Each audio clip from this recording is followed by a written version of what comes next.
Welcome to the Vacation Races and Friends podcast, a podcast about events, travel, and the people who love both. Find more episodes at vacationraces.com. Welcome to the Vacation Races and Friends podcast. I am your race announcer, Colleen, excited to be here to talk Grand Teton Half Marathon. Dehn, Craig, what do we call you? Are you your assistant race director on this? Are you co-race director on this with Lyle? What's going on? We're buddies. You're buddying. We're buddy directing. Oh, good. Buddy directing. Yeah, I like we that. We have a few this year that Lyle and I are just tackling together. All right, we're going to talk Grand Teton Half Marathon. Excited to welcome everybody to Jackson, Wyoming. Dehn, the Tetons are my very favorite place in the world. Really? I'm not even kidding you. I've told my husband. You've been a lot of places. I've told my husband, we are going to live in Jackson. Yeah. Have you been there in the winter? We're never going to live there in the winter. We're going to summer in Jackson. Summer in Jackson. We're going to figure out how we can live in Jackson Memorial Day to Labor Day. Yeah. And then we'll come home to St. George here in southern Utah, where it's like perfect all winter long.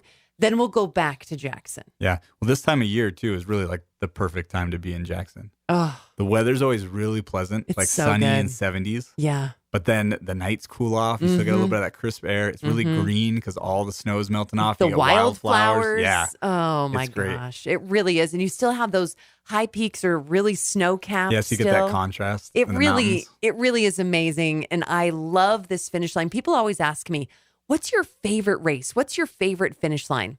Teton is up there. Yeah. Yeah, it's stunning. The whole race, you've got a spectacular view of the Teton Range, right? But when you cross that finish line, it feels like it's just right there in your face. Yeah, we are at the Jackson Hole Golf and Tennis Club, and we finish on the driving range. Yeah. And it's grassy, and it's just beautiful. It's also the finish line that we get people hanging out at the most because you're on a golf course. So it's just really pristine, well manicured grass. There's no the rocks mountains you're sitting there. on. Yeah, it's beautiful. It's amazing. So you guys are in for a treat for this Grand Teton Half Marathon. We're going to make a whole weekend of it. We have our 5K.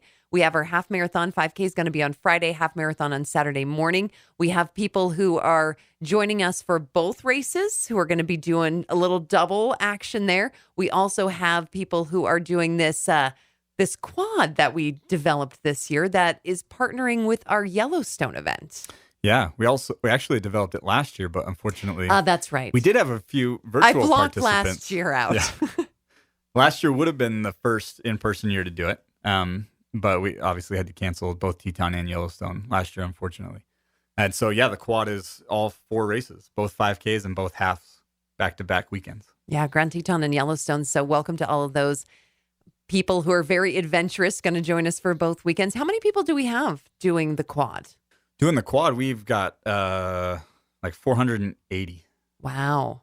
That's Yeah. great. Yeah. How many people total at this Grand Teton event for us? At the Grand Teton race, we're going to have about 2,500 half marathon runners and then about 1,200 5K runners. Oh, it's and going to then be so fun. about 800 of those are doing both. Of those are doing both the 5K and the Right. half. So lots of them are actually. Yeah, it's gonna be a big race. It's Yeah. gonna be probably the biggest this race has ever been. Wow, that's great. And I love to see this race big. And this is a great race to be big because the course is amazing. We're mostly on bike path. We're mostly on asphalt. This is a very runnable course. People get a little worried about elevation at Grand Teton. And the thing you have to realize about Jackson Hole, it's about 6,000 feet above sea level, which is not technically super high. You're definitely going to notice if you're coming from Florida, but it's not super high. And this is not a particularly hilly course. No, it's probably, I don't want to say it's our easiest course, but it's our most runnable, approachable. Yeah. Like it's just there's not a lot of surprises. It's Great pretty flat, first time. really great views. Yeah. Not technical terrain or anything. So it's a really great course to just enjoy your run. Yeah, and you will enjoy your run. You're going to see so much. You get to cross the Snake River. It's amazing, and you just have that epic view at the finish line. What's fueling your race? Is nature powering your run? Nature's Sunshine puts the power of nature into your hands with world-class herbs and supplements, protein powders, and active nutrition formulas designed to keep you healthy for the long haul. With nearly 50 years of expertise and an impeccable reputation for excellence in the natural health industry, we're proud to partner with Vacation Races to offer you 15% off your order. Just use promo code NSPVR at checkout. That's NSPVR. Live better, climb higher, dream bigger, dig deeper, and power your game with the power of nature at naturesunshine.com. Maybe before we get into drive-through bib pickup, let's kind of go through our COVID-19 policies and things that we have.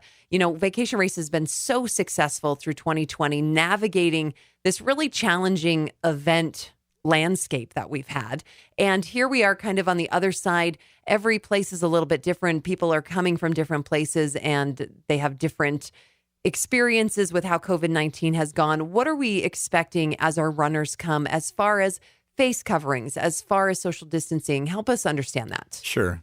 Yeah, like you said, we've been real fortunate. We've got a great team and they're great at problem solving.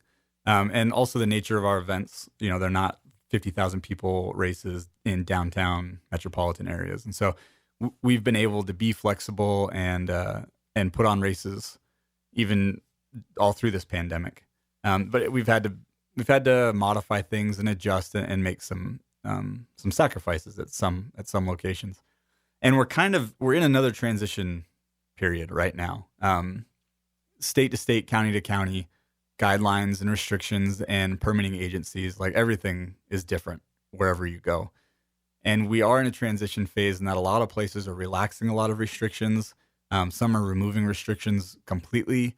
And I think a lot of people are uncertain of how, you know, you've got the rule followers that are like, do I have to wear my mask in there? Right. I don't want to, but I will. Right. They if I'm want to supposed follow the rules for sure. And then you've got people that are with good reason, genuinely still concerned. And then you've got people who, you know, it's like flipping a switch. They're like, great. And they take it off. Maybe they've been vaccinated and they're like, okay, here we go. And so we're trying to navigate that as delicately as we can, realizing that we have runners coming from all over. We're trying to be deliberate about our decisions, and not just get away with the most we can get away with wherever we are. So for the time being, we're going to err on the side of caution, I think, as we navigate this transition period, and we'll still be, we'll still be doing some staggered starts so that there's not large gatherings. We're going to still encourage face coverings when you're in close proximity to other people, like when you're in start line queues or if you're on shuttle buses and things like that. And we'll still be some of the other things that we've adopted, like the hands-free aid stations, you know, so that you'll be stepping on a pedal that dispenses the water instead of putting your hands on it. A few things like that will still be sticking around. So basically, bring your mask with you. Yeah. Have it to use when you're in large groups of people or whenever you feel comfortable. I mean, no one's going to tell you have to take it off or you have to put it on. It's more of where your comfort level is, and we ask everybody to be sensitive to those around them and to have your mask with you. And when you're running, of course, you don't have to wear a mask. When you're on the shuttles, it's a good time to put the face covering on. If you're in the start line queue and you're shoulder to shoulder with other people, you know, go ahead and cover up, make them feel comfortable, protect yourself. Like, again, we want it to be a safe environment. And also there's, public perception is an important thing. And so these communities where we're descending upon for a weekend with people from all over, you know, we want them to know that we're appreciate their hospitality and sensitive to their concerns as well. And so that public perception is important for the longevity of our races. You know, those relationships are something that are really important to us. And so we want to, we just want to be good to our neighbors and good to each other. Yeah, exactly. Good to these beautiful places that we get to be. Our start line is in Wilson, which is just outside of the town of Jackson. And that's where basically you're going to find everything for that race. And let's go back to Friday with our bib pickup. Everybody's got to get their bib. And there's 2 different ways that you can pick up your bib this time. It's going to be at the Stilson lot, again, right there off of Moose Wilson Highway. And what's the main road that goes up over the pass?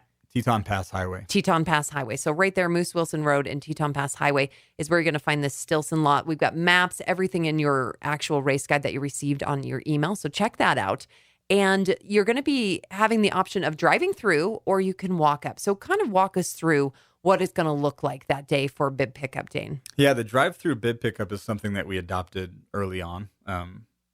in as a COVID compliance mechanism, right? It was a way for us to still hold an expo without large congregating or lots of unnecessary interactions. And so that's something that we're still doing for the time being. But because the restrictions on outdoor gatherings aren't as tight, to alleviate some of the traffic and pressure that can sometimes happen when everybody shows up at once to pick up their bib in the drive-through, we are also allowing walk-through or walk-up bib pickup. So the drive-through works just like any other drive-through. You'll approach the bib pickup tent. They'll come over and they'll get your name, check your ID, maybe scan your QR code that we'll email to you. And then look, there's a few different ways they can look you up. They'll look up your information, look up your bib number. They'll get you your bib, your race shirt. If you're doing one of our double challenges or the quad, they'll get you your extra swag item, your hydro pouch, things like that. And then you're on your way. So you pull up, place your order, and then they bring it to your window, and then you're off. And at that point, you can either drive and leave and go explore Jackson, or you can come park and walk up. Merchandise will be set up and for sale Friday in the Stilson parking lot. So you can come shop there and see some of the cool swag and extra merchandise that Megan will be selling. So that's option A. And then option B is just to go park straight away and just walk up like you would typically. So we'll have tents lined up, and one side will be drive-through and one side will be walk-up. So that there's not a lot of vehicle and pedestrian traffic crossing each other. As far as getting over to this Stilson lot that we're talking about just off that main highway, is there a particular way that they should enter depending on if they're going to go drive through or if they're going to park, or is it all through the same entrance? Yeah, there's two entrances to the parking lot, to the Stilson lot, one off of the highway and one off Moose Wilson Road. And you turn onto the road Beckley Parkway. If you look in the race guide on page 2, it shows a route. So if you're coming into the drive-through, it's best to enter through from the north off of Moose Wilson Road. Okay. And if you're just going to park and walk up, it'd be better to come through the south entrance off of Teton Pass Highway. Okay. Either way will get you there, but the flow of traffic will work better if you come in the north entrance, if you're doing the drive-through, come in through the south entrance if you're doing the walk-up. Because then you'll be able to just park and get out a little bit easier there. So, okay, so it should be really straightforward. This drive-through bib pickup has been quite successful, and we've been able to utilize it for all of last year. And so it really runs smoothly, and you can come at odd times. We ask that you don't all come right when it opens. Don't come right before it ends. Yeah. If you can come at different times, that helps traffic flow as well, so things don't get bottled neck down and things like that. What about if you're doing the 5K? What would your recommendation be? When do I pick up my bib? If you're there earlier, maybe go grab it. What do you think? Yeah, I'd say get there early and pick it up. So bib pickup for all the races will be from 9 to 5 on Friday. Our busiest time is going to be right when we open. So from about 9 a.m. to 11 a.m. is when it's going to be rush hour.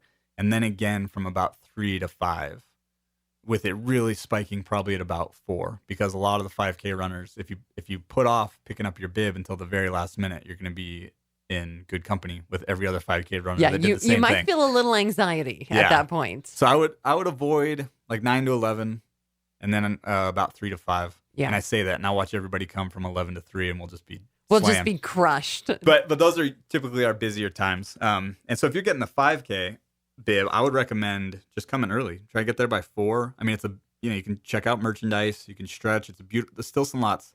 Oh, it's in big. A really beautiful area, Yeah. big, lots of space to hang out. There's some nice trails, some walking paths and things for the family. You can cross through the tunnel over to the bridge on the Snake River. There's a little park, a little nature park over there on the other side. That rendezvous park. Yeah, it's really a nice area. So if you have family that wants to go and do a little walking around, then you can come and do that. It is a great area for that. Yeah, so I'd say come pick it up early, and then either go do what you're going to do, go grab some lunch, or go into the park for a little bit or whatever, and then come back around 5K time, or come around 2-3 o'clock. And then just plan on hanging out for a couple hours until it's time to race. That way, no rush, no stress. Yeah, make it easy for yourself. Yeah. All right, so the 5K is going to start at 6 p.m. on Friday. And we have a wave start for that. Page 8 in the race guide is the page that you can look at for that wave start. All of our races are going to be wave started.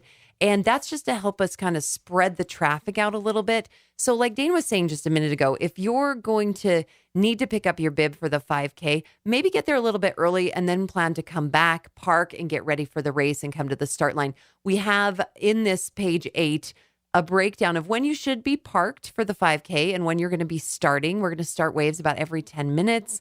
It's a great little course right there through Wilson. It's the first 3 miles of a half marathon course, one aid station out there, and it has the cutest baby race finisher medal. I love the finisher medal for our 5Ks. If I could have a whole wall of 5K finisher medals from these races, I would, because they are amazing. I love them. They're like miniature size. Yeah, they're cute. Well, and when I say miniature, I don't mean they're really small. They're like what, 3 inches? Yeah. Well, just compared to our half medals, they feel like these baby medals. Yeah. But they're so cute. They really are. Yeah. So it's always fun. And I love that we have 1,200 people who are going to be there. This wave start's going to help us kind of spread that out on the course, and pretty straightforward. It's going to be a great night. Generally, weather at that time of day is cooling off.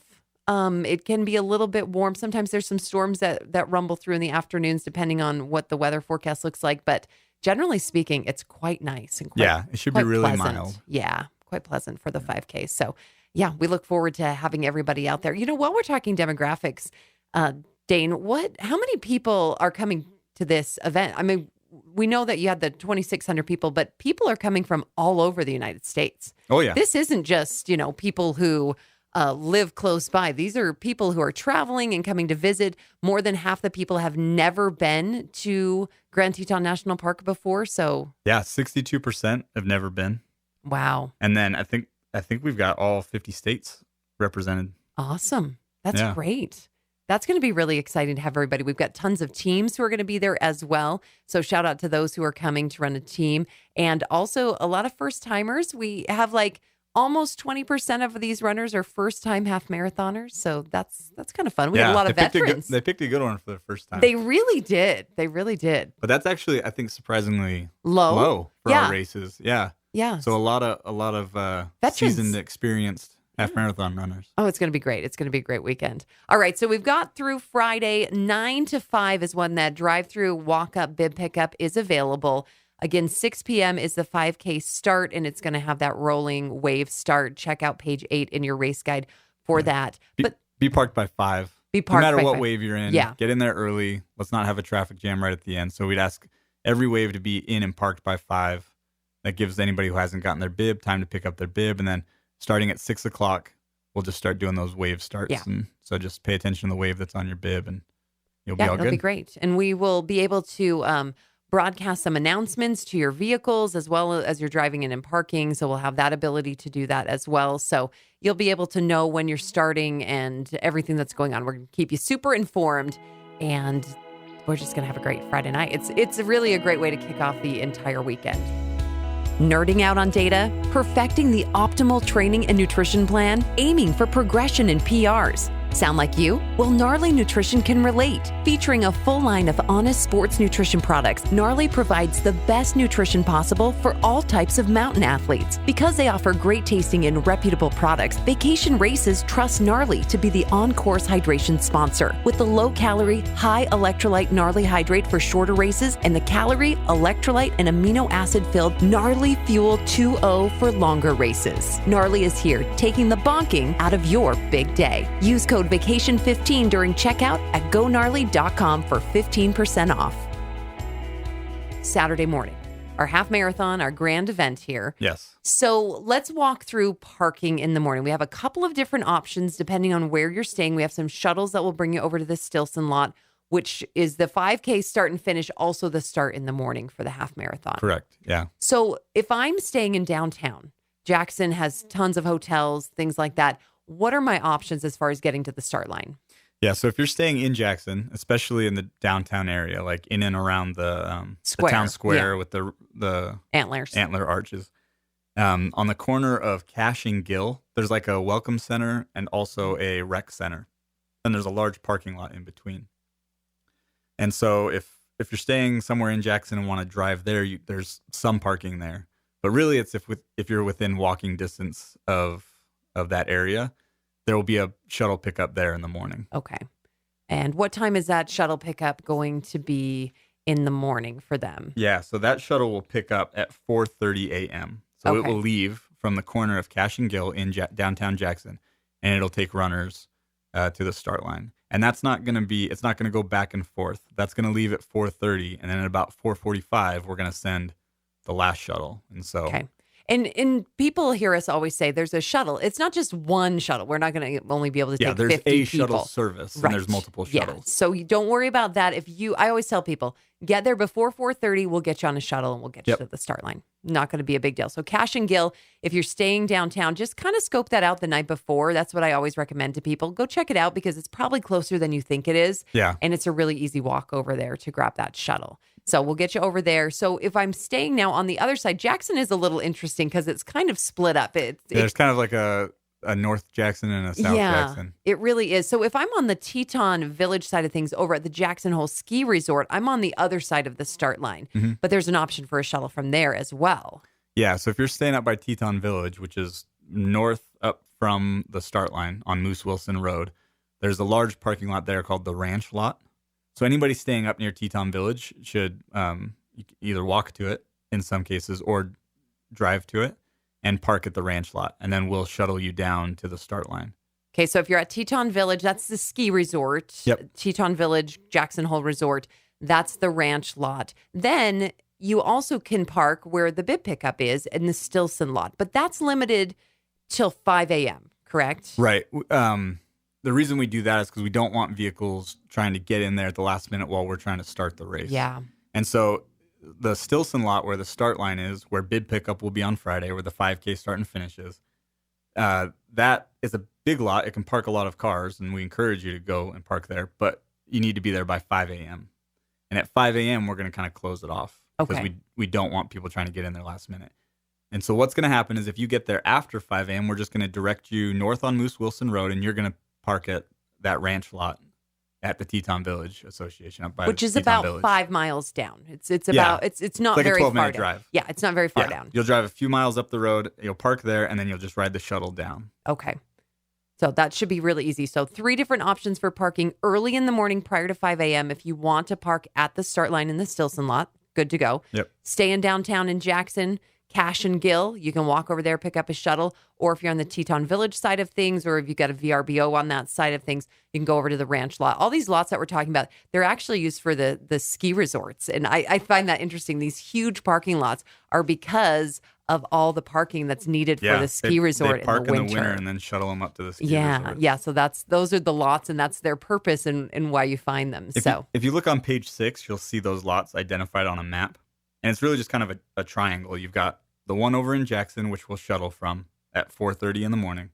And then you've got the Stilson lot, which we encourage you to be parked before 5 a.m. And then north of the Stilson lot is the ranch lot. So just kind of imagine a little triangle over in Jackson, and those are the 3 spots. And there's a little mountain in between that makes it so when you're in Jackson, you cannot see the Tetons. I think that's so interesting. When you're in downtown Jackson, you cannot see the Tetons. Yeah. And then you drive for 10 minutes, and then all of a sudden they're there. There they There's this hill that's just right there in the middle. And so these lots are kind of make a triangle around that little mountain. And so awesome. Okay, so we're going to get everybody parked. Don't worry, we're going to have shuttles back to those parking lots once you finish, but we got to get you started first. So if you go to page 3 for our wave start, you're going to see the wave, kind of the table that tells you what time you need to be parked by, what time your race start is going to be. Do consider that you're going to be riding shuttles. So if you're in the ranch lot, it's going to take a little time for you to ride the shuttle down in order to catch your start time. So just kind of build that in. Like Dehn said, it's about a 12-minute drive, probably from each shuttle side. Downtown, it's probably 15 minutes from downtown. Yeah. Maybe a little shorter from the Teton Village side of things. But it's early in the morning. There's not too much traffic at that time. So we've got the wave start. This probably doesn't apply to many people listening, but I know there are people that'll sometimes stay over in Driggs, Idaho. Yes, that is a good point. And so over the pass. They'll be coming down Teton Pass Highway the opposite direction from Jackson. And so it would make sense for them to get there before 5 and park at the Stilson lot. Right. And it's about a 45-minute drive from Driggs? Yeah. Okay. Yeah, it's about 45 minutes. Just watch for wildlife. Yes. Like early in the morning, I've seen moose on that road. I've seen deer on that road. So just be careful when you're making that drive. In all of Jackson, this whole area is just ripe with wildlife. I mean, you will see moose when you are in Jackson. They are all over the place. And I've never seen a bear in Jackson. I've seen them up in Yellowstone and stuff like that, but moose, elk, Yep. lots of cow. There's a lot of cows down there, but Harrison Ford might be there. Yeah. The Kardashians, Kim has a ranch. I mean, Yeah, they had their wedding that one year. Who had the wedding? It was they were having a party, the Kardashians. So the road that we go down, Spring Gulch Road, is that what it's called? Yeah. Spring Gulch is part of our course. And right off of Spring Gulch, there's a ranch that's up on top of a hill. Apparently, the Kardashians were there. And everybody was like, the Kardashians are in Jackson Hole. And we're like, are they really? Like, we never confirmed it. I don't know if that's when Kim and Kanye got married, but they're getting divorced now, so it doesn't matter. Yeah, who cares about them anyway? And he's not president. So I digress from the Kardashians back to the course. We've got everybody parked, and start time, we've got an early start for walkers. We've got a 4-hour course limit on this. We're going to have some pacers with Beast Pacing out there for us. But if you feel like you need a little extra time, we have a walker wave that's going to go off a little early, 15 minutes early, 5:45. Get you started, get you out there. Yeah, it's not an assigned wave. You won't see it printed on your bibs, but you know who you are. If you're worried about the cutoff, if you're a walker, take lots of pictures, as I like to say. Yeah. Then you enjoy the race for every moment you're out there. You get the most value, the most time for your money out there. Yeah. Then we'll have a start for you at 5:45. Okay, and that's going to be easy. Our official start will be at 6 a.m. People always are like, is it going to be dark? Do I need a headlamp? You do not. We are very far north. Yeah. It's June. It's going to be, the sun will be up. It's going to be great. Yeah, sunrise is at 5:43. Yeah, it's really early that time of year up there, which makes it amazing for hiking because you've got a long day. Yeah. So it's really good stuff. So you're going to get there. Walkers are going to start at 5:45. We'll have an official start that's going to open our start line. That's going to be at 6. So Dehn, kind of walk us through what this wave start's going to look like and how it's going to function. Yeah, so the waves are assigned based off of the estimated finish time that you would have supplied us with when you registered. And if you didn't give us one, or if there wasn't one associated with registration for some reason, then we randomly assigned you one. We just picked you one. We just picked one at random. It's not because we thought you were slow. It's just because. It's not personal. No, people will be like, you saw my name and put me in this wave. Yeah, no, it's nothing like that. It was random if you didn't provide us with that information, and we do it just to control the start, to control gatherings, so that there's not everybody congregated all at once. And so we always get the question like, I'm going to run faster than my assigned wave, or I'm with a friend. Yeah, or I'm with a friend, or when I signed up, I thought I was going to be slower, but hey, I'm actually a lot faster, or I'm injured, or whatever. We don't police the waves. We're not strictly enforcing them or anything. So if you have a really compelling reason to run in a different wave, then that's okay. You don't need to notify us or anything like that. But otherwise, we ask you just to stick to the schedule, stick to your assigned wave, and we'll be calling waves down, every few minutes. About 5:45, we'll be telling the blue wave, okay, guys, we're starting our walkers. We need the blue wave to come down and get situated. You're going to be starting in about 15 minutes. And we'll make those announcements repeatedly. And so then we'll start the blue wave. We'll be announcing the green wave. It's time for you guys to make your way over. So we just want to avoid everybody congregating right in the start line queue all at once. And it's going to be open unless if you're running for overall awards, if you're running for, male, female overall, masters overall, or, you're one of those top runners, you're going to be on gun time. So you do need to start up at the front, but everybody else is chip time. Chip time. So it really does not matter. Your age group, you can win your age group on chip time. It's not going to matter. So if you are a little 5 minutes back from the start of the blue wave, that's okay. It's going to be open, and it just helps us to control that a little bit. Yeah, so it'll be a little bit of a rolling start, and we'll be calling waves down about every 10 minutes. We'll move on to the next wave. So listen for our announcements. If you miss your wave, don't panic. If you're in the bathroom when we call your wave, you'll just roll in with the next wave. This is actually a really nice way to start things because it's not really low pressure. It is low pressure. You don't feel like, oh my gosh, I didn't go to the bathroom. Now what am I going to do? And it's going to be fine and everything's going to be great. And there's porta potties at every aid station. So don't worry about that. It's going to be good. And the other thing I saw questions of, bear spray. You're not going to need bear spray on this course. No. We say that, and now I really hope we don't see a bear. But I've never seen a bear. in Jackson. I have not either. You're in a very populated area. You're on busy roads. You're on paved roads. That would be very out of character for us to have a bear on this course. So don't worry about that. You're going to be fine. And bears do not like groups of thousands of people. They're just not fans. They would rather eat you alone. No, I'm just kidding. Stay in groups of at least 4 or more. That's what I'm saying.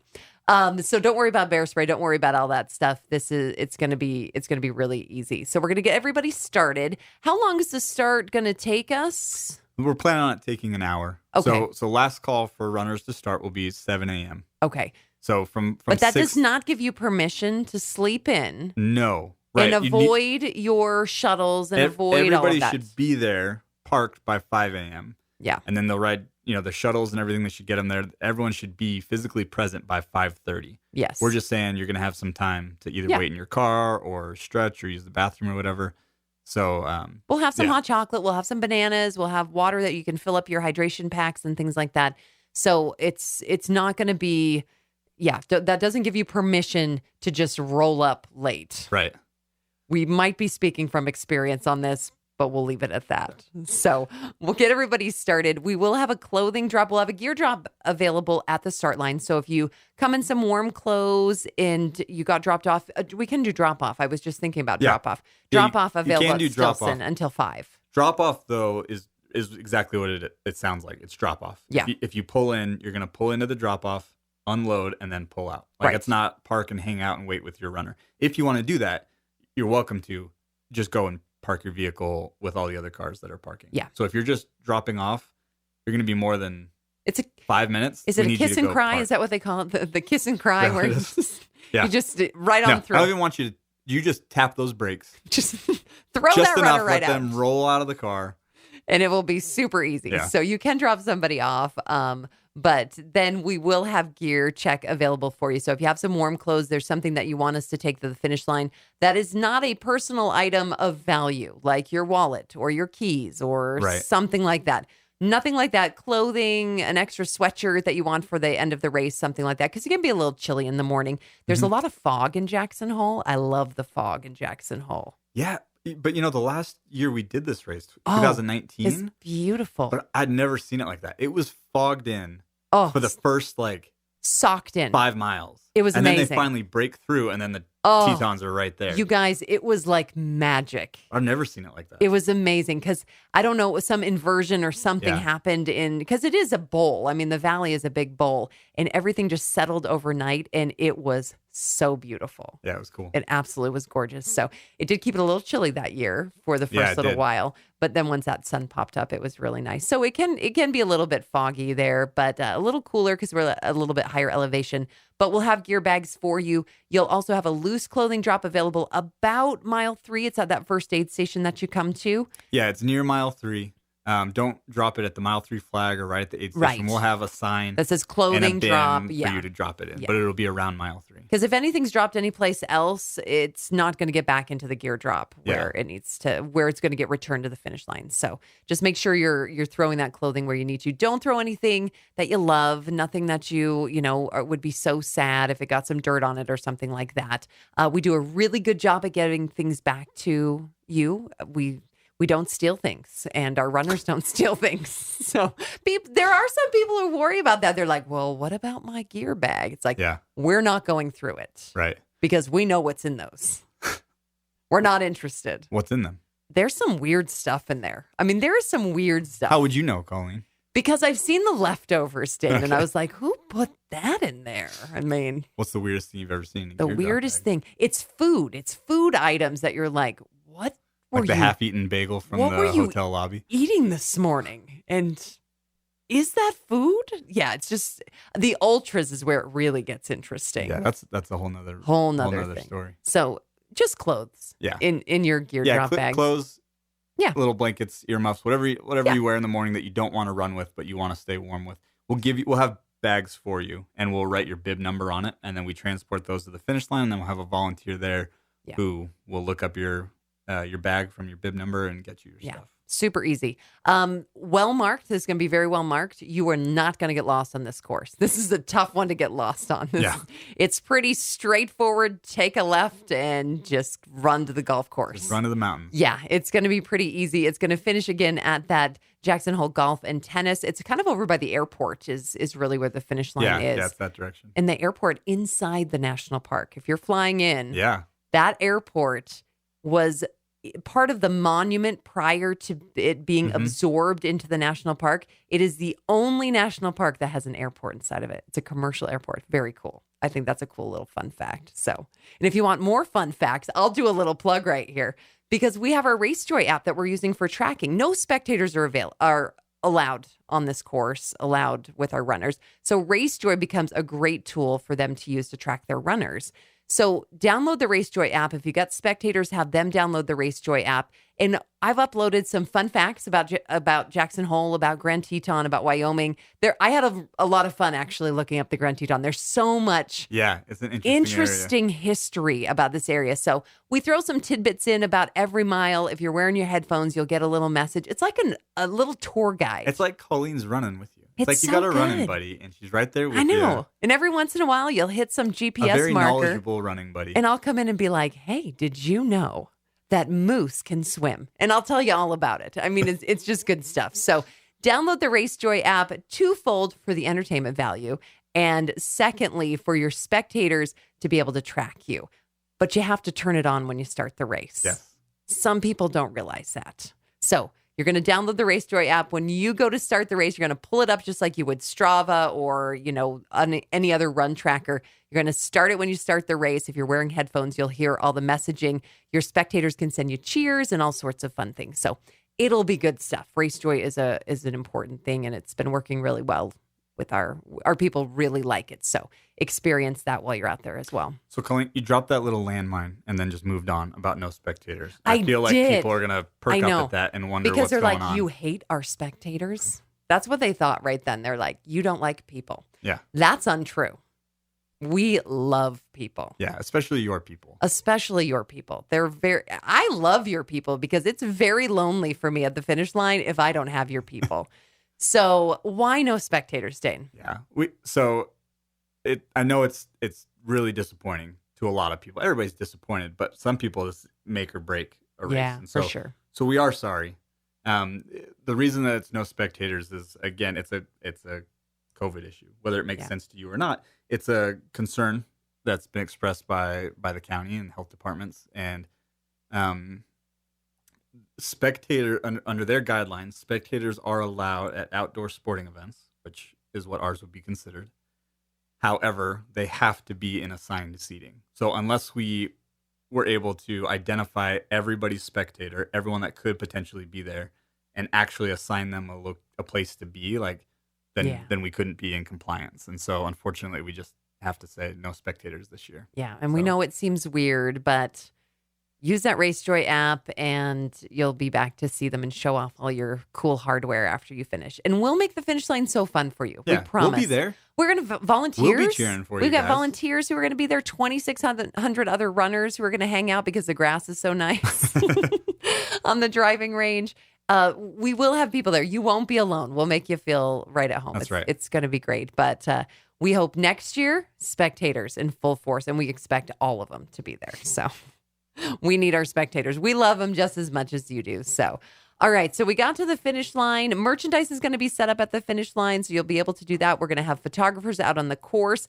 One little plug here as well. If you've never done a Vacation Races event before, this is your first time, you don't know a lot about vacation races, we have another welcome orientation podcast that we've recorded that kind of gives you the nuts and bolts of how Vacation Races is different, some things you're going to see out there as far as our course markings, what our aid stations look like. It's just a really helpful overview of every one of our races. So take some time if you've never done a Vacation Races event before, if you need a little refresher, and go find that welcome and orientation podcast that is listed right where you found this one. It's one of the first ones in the queue there. So go listen to that one too, and that will help answer any questions. But they can always reach out to you or Lyle. Yeah, absolutely. What's your email? Our emails are on the website. Great. So mine's Dehn, Dehn, @vacationraces.com. And then Lyle is Lyle at vacationraces.com. Yeah. So it's super easy. We always, very responsive. We want to take care of you. Of course, our Friends of Vacation Races page on Facebook is another great place to ask questions. Great community. A lot of runners who have run our races before willing to share their experiences and insights and hints and tips. Yeah. So it'll be a great place, a great resource for you. And we're just going to have a great time. I'm excited. I love all the activities that come along with this event. And make sure you download that Spark Challenge app. You can find that in the race guide. We talk about that on the Welcome podcast as well. And that's going to help give you kind of a guide of different things you can do, how you can earn some extra swag and stuff like that. Yeah, there's so much to do in Jackson. So much to do in Grand Teton National Park. So much exploring, but even just outside of it, it's just miles and miles of beautiful, beautiful country and food. We need to talk about the food. The beef there is fabulous. Really? You've had a hamburger there, have you not? Not in Jackson, I haven't. No. What? I always get pizza. Liberty Burger. You got to go over to Liberty Burger. I always go to Pizzeria Caldera. Right, pizzeria, great pizza. We always go get pizza there. I've never gotten a burger in Jackson. Oh, my other favorite spot, man. which I almost don't want to tell anybody because then they'll go there. They're going to go and you're not going to be able to get in. Is Nora's Fish Creek Inn in Wilson. Oh, I didn't know anything about this. Yeah, it's like a breakfast lunch place. Really? One year, Lyle and Maria Bradley and I, we went and ran the course beforehand. It was the year that the bridge washed out, like a week before the race. Yeah, if you've been with us for a while. So the last little bit of the race, guys, you cross a bridge, you go over a river to the Jackson Hole Golf and Tennis Club. That's where our finish line is. And like a week or so before the race happened, the bridge washed out. Is it the Gravant River? I think it's the Gravant River, and it took the whole bridge out. Like it was bad. Yeah. So that year we had a little rerouting. We had to do like an out and back, and it was a little odd, but it worked out fine. But that year after we went out and ran it and marked it and everything, then right there in Wilson, Nora's Fish Creek Inn. It was one of like the best. I think I got lunch, but it was still early enough for breakfast, but it was delicious. Oh my gosh. So Liberty Burger, great burgers. You can also get like the buffalo burgers there and stuff like that. Oh, Pizzeria Caldera. Great delicious stuff. Pizza. Moo's ice cream.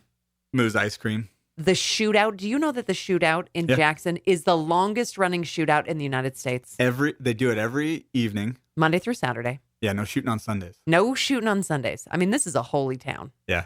They do like a little Old West reenactment shootout. It's great. It really is. Go get some ice cream. Go watch the shootout. It's super fun. Go ride the Cowboy Coaster at the Snow King Resort. Oh, yes. Yeah. My kids love that. Little alpine slide. Do they have an alpine slide or just a coaster up there? I think they've got an alpine slide. I think they do too. I think they have both. And then they've got that coaster that's got like a handbrake. Yes, yep. Oh, so much to do. And then the park. Oh. Guys. Oh, Colleen. I love it so much. You have no idea. It's a spiritual experience for me to go to the Tetons. Can I tell a story really fast? Yeah, I mean, you guys will. They've stopped listening 5 minutes ago anyway. You did stop listening, but this is going to tell you a lot about me. So we were in Cascade Canyon. We went across Jenny Lake. You ride the boat? We rode the boat across Cascade Canyon. We had our kids with us. It was a few years ago. They're a little small. I'm an endurance athlete. My husband is as well. I tend to get a little overzealous when it comes to taking my kids on hikes. Yeah. And I'm like, I get it. You left them behind. A moose found them, raised them for a couple years. But I do threaten them that the slowest person is going to be left to the bears. So if they don't hurry up, but we call the last person in the group Bear Snack. So if you want to be the bear snack. We call our son Will Bear Snack. But it's because he's always running up ahead. Oh, and see, we do it with Sydney because she's falling behind. So we're hiking up Cascade Canyon, which on my bucket list is to do some loops up through Cascade Canyon. You got to do it a little later in the season because there is a lot of snow up there in June still. It depends on what's been melting off. But we decided to do a little up and back just to kind of check it out. You're right below the Grand. I mean, it's sitting right there. You're coming up this canyon that's not incredibly steep. It's just kind of perfect. I am in my element. I am in my holy place. I'm having a spiritual experience. And my 13-year-old daughter is hating every footstep she is taking. And she is letting us know.